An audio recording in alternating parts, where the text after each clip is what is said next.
শান্তি লাগে না। যে অবস্থা বাংলাদেশে এখন গরমে শান্তি নাই, ঘরেও ঘুমাইতে পারি না, বাড়ির চিন্তা, চারিদিকে চিন্তা, আর ভালো লাগে না।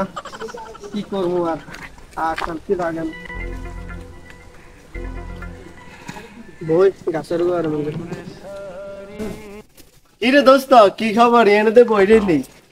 দোস্ত বই রয়েছি, কি কইতাম শর্মের কথা বুঝছি। হ্যাঁ, মানে এমন গরম হয়, অতিরিক্ত গরম, বেটারা লই যা কারণ।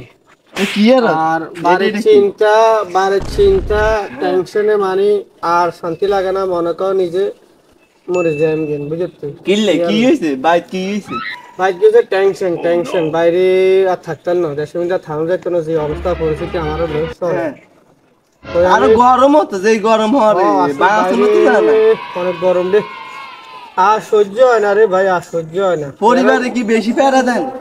পরিবারে ফেরা তো আছে, হিয়ারে যে লোকজনে মানে পার্শ্ববর্তী লোকজনে মানে অনেক প্যারা দিতে আছে, এই টেনশন আমার তো না শান্তি লাগে না। এখনো আশীর্বাদ তুলো করি, বিষ লিয়েছি কদ্দুর খামো। তুই কোন কি অন্তত তুমি তো এটা মারিয়ে দিছো। তুই আমি তুই এটা কি কাম করলি? আরে বিষ খাবাই দিলি? আমার জিগাইলেও না, তুমি যে মারি দিছা। এ বেয়ন এটা কি কাম করলি? আরে ঠিক আছে, এখন যাও আর কি, তোমার এখন হাসপাতালে মাথার উপরে। আমি মরে যাইলাম, কি অবস্থা হইলো? আয় আনছি খাওয়ানোর লাই, আরে মরতে দিলি রাউন, তুই মরে যেতে আসছ। হ্যাঁ, কি দরকার ছিল? অনেক এটা দাই ভাই দিব কি? আমি কেন জানি? আমি, তুমি তো আমার আলতন লই গেছো কি? তুমি একটা কাজ করলা।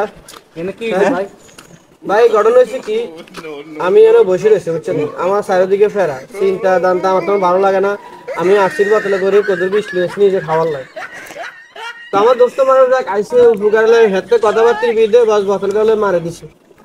জিজ্ঞেস করতে বলছে এখন এটা কি বিষ না কি, এমনও তো ডাক্তারে বিষও ডাক্তারে হাতে আসছি যে মারে। গরমের লাইনে খাইছি আমি চারিদিকে ফেরার কারণে এখন আমি অসুস্থ হয়ে গেছে গই, এই কারণে আমি বিষ খাইয়ে লাইছে, বলো তো হারাই দিবে তো আমি।